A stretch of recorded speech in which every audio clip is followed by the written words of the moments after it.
The platformer genre has always been my personal favorite genre ever in gaming. I believe I may have made that apparent here on this channel, with not only my favorite franchise returning, but many others returning as well. Things like Rayman, Mega Man, Donkey Kong, and the list could go on and on and on. However, there's one question that's been burning at the back of my mind lately. Some people are thrilled to see these franchises come back into the spotlight.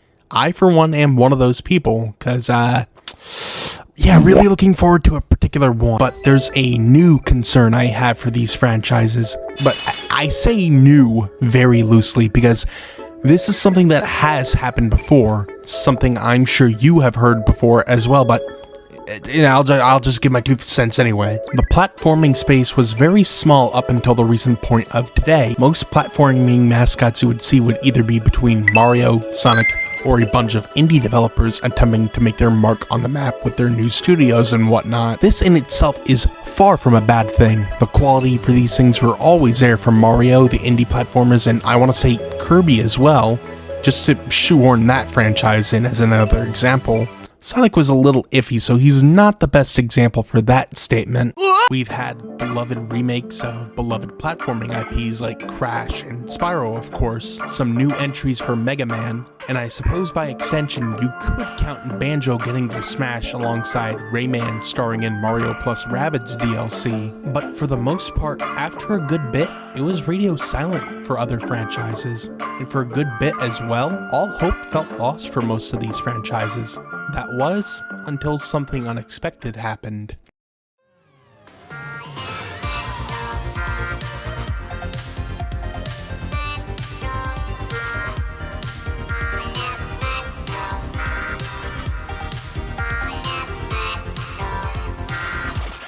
Astrobot, a pseudo-sequel to Astro's Playroom, a tech demo released for the PlayStation 5. It released, and to everyone's surprise, it was a critical success. High praise from critics, winning numerous awards and even the Game of the Year. To some, it felt like platformers were gonna signal boost the industry once more, and a renaissance would begin again. And it did. Not very long after, we got our bit of revival from otherwise dormant franchises. Donkey Kong, Rayman, Mega Man, Pac-Man, Spyro, and it does not feel like it's going to stop there. But at the same time, for me, it feels like it is going to stop there again. And it's all because of one thing, which I will unprofessionally refer to as the buy this business model. What's the buy this business model, you ask? Well, it's when a publisher has lofty sales expectations for a game to sell well in order to greenlight a new game. So something beyond, let's say for example, 5 million units or copies to sell. If it doesn't sell more than that, then that franchise is just going to be put back on ice. Making people buy this in order to see more entries in a franchise made, it's scummy. It's scummy, it's corporate. That's pretty much what it is at the end of the day. Why do I bring this up? Well, simply put, as a recent example, Rayman Legends Retold.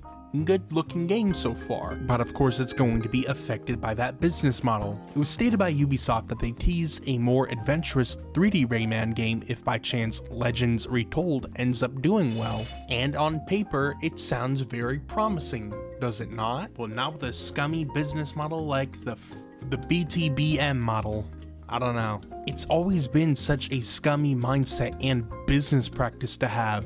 It's just like telling your customer, oh, you want a bold, exciting, new, original game in this franchise?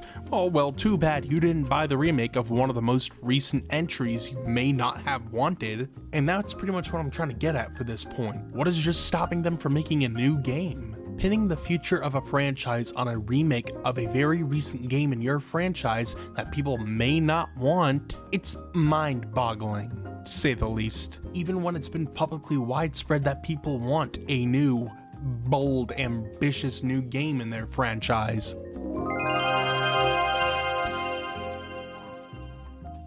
And I guess it also leads up into me bringing up Spyro.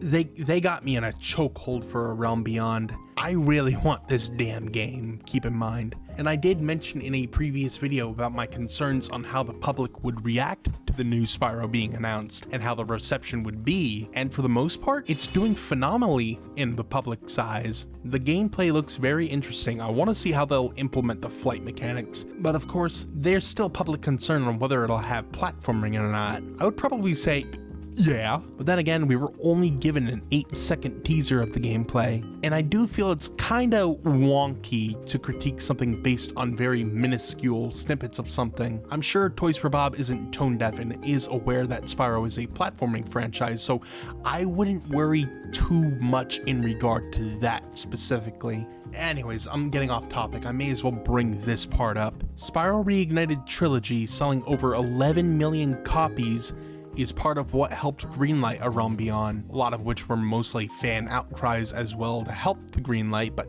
you get what I'm trying to explain here. Remember, Crash hasn't gotten jack shit ever since Rumble, and remember, Crash 4 was a mainline title and sold around 5 million copies, I want to say, which isn't a bad amount, mind you, but to Activision, it's not like Call of Dutillion copies, and we haven't gotten much new from Crash since, you know, Rumble. Toys for Bob stated that if Spyro A Realm Beyond does well, it'll mean they will have the opportunity to make more Spyro games, and I really want my boy back, but chances are they will also revisit Crash in the future. That would be kinda dope. And I'm just gonna move on to Mega Man for a moment.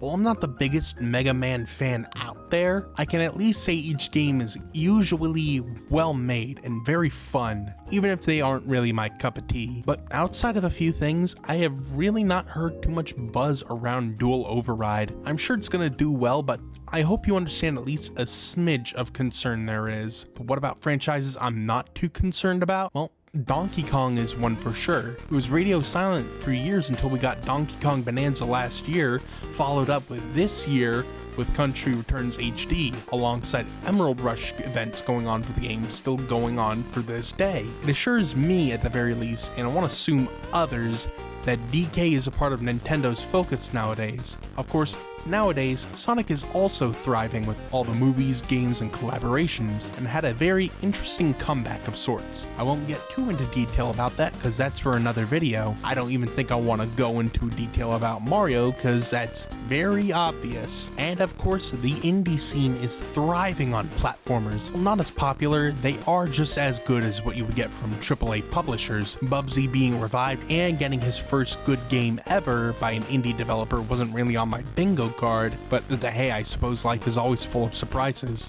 There's platformers I've kept a good eye on from the indie space in my spare time, like Dusk Fade, a game inspired by things like Kingdom Hearts, Spyro, and Ratchet & Clank. I think it's worth checking out when it fully releases in August. You might like it. Platformers are back, and I do hope it stays that way, even with all my concern. That should mark the end of the video though. Thank you for watching. I want to end this one off by asking you, are your favorite platformers back? Do you wish for them to stay just like me? Or is there another franchise you wish to come back? I can think of a certain platforming franchise I wish to see come back, but I may make a separate video dedicated to them. That depends on what you want to see. The viewer, what do you want to see? I like opportunities talking about random things, at least whenever I get the chance. For right now, I'm just gonna finish up on the FNAF Into the Pit video. It should be out soon. I got another one I'm working on in the meantime. I may have hinted to it earlier, but I'm not gonna talk about it right this yet. No peeking. Anyways, thank you for watching or listening. Like the video, subscribe if you are new, and I'll catch you all next time. Take care, y'all.